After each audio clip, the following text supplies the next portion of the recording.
Olá, graça e paz. Dando continuidade aos nossos pequenos textos, grandes verdades, Jesus, quando ele está ascendendo ou subindo aos céus, veja só que cena maravilhosa que nós encontramos no capítulo 1 de Atos, versículos de 6 adiante.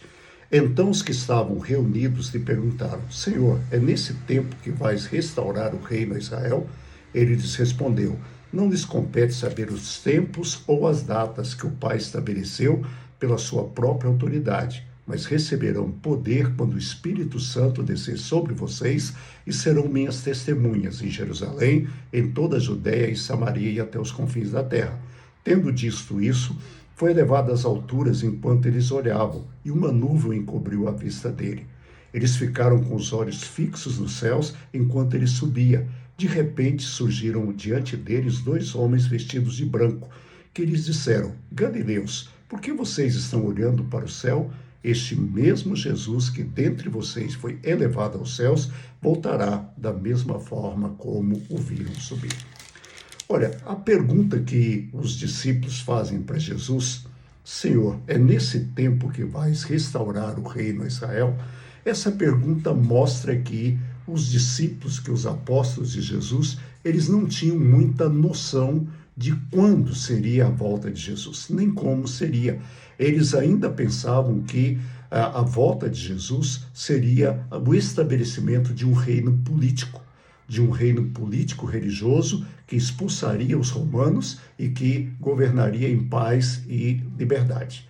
Ainda hoje, infelizmente, alguns evangélicos acham que a igreja é isso. A igreja ela deve reinar, que a igreja deve lutar com as armas políticas e estabelecer o reino aqui. Esse não é o nosso lugar. Diante dessa pergunta, Jesus diz: olha, quando isso vai acontecer, só o Pai sabe. Ou seja, a volta de Jesus ela será inesperada, repentina. Quando ninguém esperar, ele vai voltar. Por isso, ele diz: olha, não se preocupe com isso, mas vocês vão receber o Espírito Santo e vocês serão minhas testemunhas, tanto em Jerusalém como em toda a Judéia e Samaria até os confins da terra. O chamado da igreja não é para ser um braço político libertador que faça guerras, não. Nós somos chamados para ser testemunhas de Jesus, para propagar o evangelho onde nós estamos, em nossa Jerusalém, nas nossas proximidades, que é a nossa Samaria, em toda a nossa Galileia e até os confins da terra. O evangelho deve ser pregado e essa é a nossa função e missão. Dito isso, Jesus começa a ascender aos céus e os discípulos ficam olhando para os céus embasbacados. E aí, dois anjos aparecem e dizem a eles o seguinte: Galileus, o que vocês estão olhando para o céu? Esse mesmo Jesus que dentre vocês foi levado aos céus, voltará da mesma forma como ele subiu.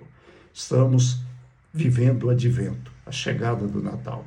É gostoso celebrar o Natal, mas lembre-se de uma coisa: é fundamental lembrarmos que Jesus nasceu, viveu entre nós, cheio de graça e de verdade, que vimos a sua glória, a glória como do unigênito do Pai, que ele foi preso, julgado, crucificado, morto, ressuscitou ao terceiro dia, mas fundamental, ele vai voltar.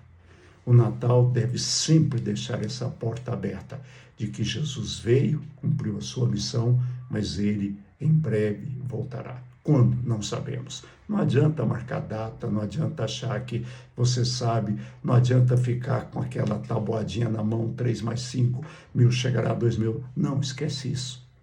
Viva de forma justa e coerente, de tal forma que, se Jesus voltar amanhã, você está com ele.